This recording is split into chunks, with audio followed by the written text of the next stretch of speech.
Hi friends, welcome to Mahi Prabha's Kitchen. இன்னைக்கான recipe பார்த்தீங்கன்னா ஒரு சூப்பரான ஒரு இன்ட்ரெஸ்டிங்கான ஒரு ஸ்வீட் ரெசிபி தான் இன்னைக்கு பார்க்க போகிறோம். அது என்னன்னு பார்த்தீங்கன்னா கேரட் கேசரி. ரொம்பவே சூப்பராக இருக்கும். வாயில் போட்டோன்னே கரையக்கூடிய அளவுக்கு செம்ம டேஸ்டியான ஒரு இன்ட்ரெஸ்டிங்கான ஸ்வீட் இது. இது வந்து கேரட் அல்வாவையும் நம்ம கேசரியும் சேர்த்து சாப்பிட்ட மாதிரி ஒரு ஃபீல். ரொம்பவே டிஃப்ரெண்ட்டாக இருக்கும், நல்லா டேஸ்டியாக இருக்கும். இது எப்படி செஞ்சு பார்க்கலாம். இதுக்கு வந்து ஒரு பேனில் வந்துட்டு ஒரு ஸ்பூன் அளவுக்கு நான் ரிஃபைண்ட் ஆயில் சேர்த்துருக்கேன். அது கூடவே ஒரு ஸ்பூன் அளவுக்கு நம்ம நெய்யும் சேர்த்துக்கலாம். நெய் நல்லா உருகினதுக்கு அப்புறமா ஒரு கப் ரவை சேர்த்துட்டு மீடியம் ஃப்ளேமில் வச்சு நம்ம வந்து வறுத்து எடுத்துக்கலாம். ரவை வந்து நம்ம நார்மலாக இது கேசரி பண்ணுறதுக்கு உப்புமா பண்ணுறதுக்குலாம் வறுப்போம்ல, அந்த மாதிரி தான். ஸோ இது நல்லா வந்து வறுத்துக்கலாம். இந்த வாசனை, ரவையோட வாசனை நல்லா வரும். அது நல்லா வறுப்பட்டதுக்கு அப்புறமா நம்ம வந்து தனியாக அது வந்து ஒரு பிளேட்டில் எடுத்து வச்சிடலாம். இந்த அளவுக்கு நல்லா வந்து வறுப்படணும். இந்த மாதிரி நெய்யில் வறுக்கும் போது அந்த கட்டி தட்டாமல் இருக்கும், ரவை வந்து கட்டி தட்டாமல் இருக்கும். இப்போ பேனில் வந்து கொஞ்சமாக நெய் சேர்த்துட்டு நான் ஒரு கேரட் வந்து நல்ல பெரிய சைஸ் கேரட், ஒரே ஒரு கேரட் மட்டும் தோல் சீவிட்டு நல்லா துருவி வச்சுருக்கேன். ஸோ இந்த கேரட்டை நம்ம வந்து சேர்த்துக்கலாம். சேர்த்துட்டு நல்லா நெய்யில் வந்து வதக்கிக்கலாம். அப்போ வந்து இந்த கேசரி சாப்பிடும்போது நமக்கு கேரட்டோட அந்த பச்சை வாசனை இல்லாமல் இருக்கும்.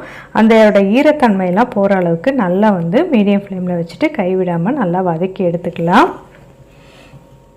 இது நல்லா வதக்கினதுக்கப்புறம் அதோட ஈரத்தன்மையெல்லாம் போனதுக்கப்புறமா நம்ம வந்து இதில் ஒரு 1.5 கப் அளவுக்கு பால் சேர்த்துக்கலாம். 1 கப் ரவைக்கு நான் 1.5 கப் பால், 2 கப்பு தண்ணி, மொத்தமாக 3.5 கப் அளவுக்கு நம்ம வந்து சேர்த்துருக்கோம்.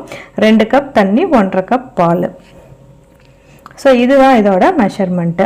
பால் சேர்த்து பண்ணும்போது இந்த கேசரி வந்து ரொம்பவே ரிச்சான ஒரு டேஸ்ட்டில் இருக்கும், ரொம்ப சூப்பராக இருக்கும். நல்லா கலந்து விட்டுடலாம். இது வந்து நல்லா கொதி வரட்டும். நல்லா கொதிச்சதுக்கப்புறமா நம்ம ரவையை வந்து இதில் சேர்த்துக்கலாம். நல்லா கொதிச்சு வந்துடுச்சு. இப்போ நம்ம வறுத்து வச்சுருந்த ரவையை வந்து இது கூட சேர்த்துட்டு நல்லா மிக்ஸ் பண்ணிக்கலாம். ஒரு மீடியம் ஃப்ளேம்லேயே வச்சுட்டு கைவிடாமல் நீங்கள் வந்து கிளறிக்கோங்க. நல்லா வந்து சிம்மில் கூட நீங்கள் வச்சுட்டு மூடி போட்டு வச்சிட்டிங்கன்னா அந்த ரவையும் அந்த கேரட்டும் நல்லா சாஃப்டாக வெந்து வந்துடும்.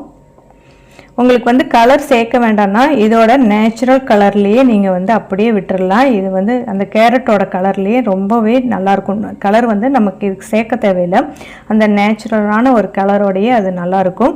நான் வந்து எக்ஸ்ட்ரா கொஞ்சம் பார்க்குறதுக்கு நல்லாயிருக்கும் அப்படிங்கிறதுக்காக வேண்டி கொஞ்சமாக வந்து கேசரி கலர் வந்து நான் வந்து சேர்த்துருக்கேன். நீங்கள் இது சேர்க்காமையே கூட அப்படியே நம்ம வந்து சர்வ் பண்ணலாம், ரொம்பவே நல்லாயிருக்கும். நான் வந்து கொஞ்சமாக வந்து கேசரி கலர் இதில் ஆட் பண்ணியிருக்கேன். சேர்த்து கிளறி விட்டதுக்கப்புறமா நம்ம இப்போ சர்க்கரை சேர்த்துக்கலாம். இப்போ 1 கப் ரவைக்கு நீங்கள் டபுளாக 2 கப்பு கூட சேர்க்கலாம். நான் வந்து ஒரு 1.5 கப் சேர்த்துருக்கேன். ஓரளவுக்கு ஸ்வீட் கம்மியாக தான் இருக்கும், அதாவது ரொம்ப கம்மியாக இல்லை, ஓரளவுக்கு திகட்டாத அளவுக்கு இருக்கும். நீங்கள் 2 கப் சேர்த்திங்கன்னா நல்லா தித்திப்பாக இருக்கும். நீங்கள் எந்த மாதிரி ஸ்வீட் ரொம்ப தித்திப்பாக வேணும்னா நீங்கள் 2 கப் சேர்த்துக்கலாம். நான் வந்து 1.5 கப் சேர்த்துருக்கேன். இதுவே வந்து நல்லா கரெக்டாக தான் இருக்கும். 1 கப் ரவைக்கு 1.5 கப் சர்க்கரை.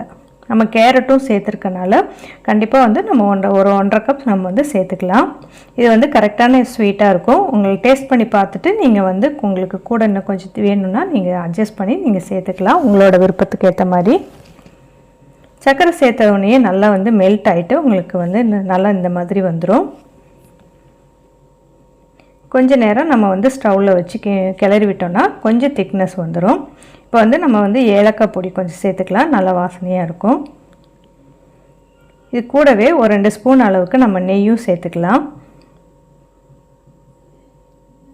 ஃபஸ்ட்டு வந்து நான் எண்ணெய் வந்து ஏன் சேர்த்தேன்னா, அந்த ரவை வந்து ரொம்ப காஞ்சி போன மாதிரி, அந்த கேசரி வந்து கொஞ்சம் நேரம் கழித்து பார்த்திங்கன்னா அப்படியே காஞ்சி போன மாதிரி ஆகிடும், ட்ரை ஆகிடும். ஸோ அதனால் நம்ம கொஞ்சம் எண்ணெயும் அந்த நெய்யும் மிக்ஸ் பண்ணி நம்ம ரவையை வறுத்தோன்னா அந்த மாதிரி ட்ரை ஆகாமல் இருக்கும். இப்போ முந்திரி பருப்பு நெய்யில் வறுத்து நம்ம சேர்த்துக்கலாம். வெறும் நெய்யிலே கேசரி பண்ணோம்னா கொஞ்சம் ட்ரையாக ஆற அது வந்து அப்படியே கொஞ்சம் ட்ரையான மாதிரி இருக்கும். அதனால தான் கொஞ்சம் வந்து நம்ம ரிஃபைண்ட் ஆயில் சேர்த்து வறுத்துட்டோம்னாக்கா அது வந்து அந்த மாதிரியே இருக்காது, நமக்கு சாப்பிட்றதுக்கு ரொம்பவே நல்லாயிருக்கும். சூப்பராக வந்துட்டு கேரட் கேசரி அருமையாக ரெடி ஆகிடுச்சு. தேவையான அளவுக்கு நீங்கள் நெய் சேர்த்துக்கலாம். உங்களுக்கு எந்த அளவுக்கு நெய் தேவைப்படுமோ அந்த அளவுக்கு நெய் வந்து சேர்த்துக்கலாம். நிறைய நெய் சேர்க்கும் போது நல்லா டேஸ்டியாக இருக்கும், சூப்பராக இருக்கும். அவ்வளோதான், நம்மளுடைய கேரட் கேசரி சூப்பராக ரெடி ஆகிடுச்சு. பாருங்கள், இது வந்து நீங்களும் ட்ரை பண்ணி பாருங்கள், டேஸ்ட் ரொம்பவே நல்லாயிருக்கும். இந்த கேரட் கேசரி ரெசிபி உங்களுக்கு பிடிச்சிருந்துன்னா நம்ம சேனலை தொடர்ந்து சப்போர்ட் பண்ணுங்கள். இப்போ தான் ஃபஸ்ட் டைம் நம்ம சேனலை பார்க்குறீங்கன்னா ப்ளீஸ் சப்ஸ்கிரைப் பண்ணிவிட்டு பாருங்கள். தேங்க்யூ.